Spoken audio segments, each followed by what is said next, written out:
evacuations are underway as the San Rafael Fire in Patagonia rages on. The winds, of course, not doing these fire crews any favors. About last check, it was 10,000 acres burned. Let's go ahead and head out to Megan Meyer, who is live there with the latest. Megan.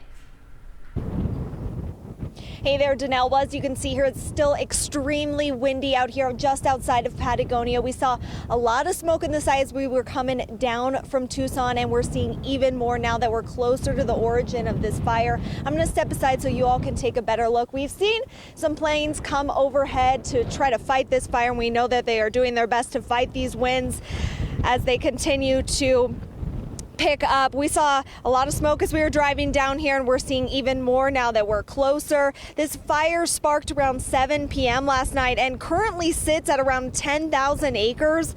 The majority of the fire is burning just 22 miles southeast of Patagonia within the San Rafael State Nature Reserve. Firefighters say wind has played a major role today, of course, and it is making it extremely difficult to fight this fire. Now, of course, we'll continue to keep you updated on this San Rafael Fire just outside of Patagonia here on KGUN 9 and on our website, kgun9.com. Live from outside Patagonia, Megan Meyer, KGUN 9 on your side.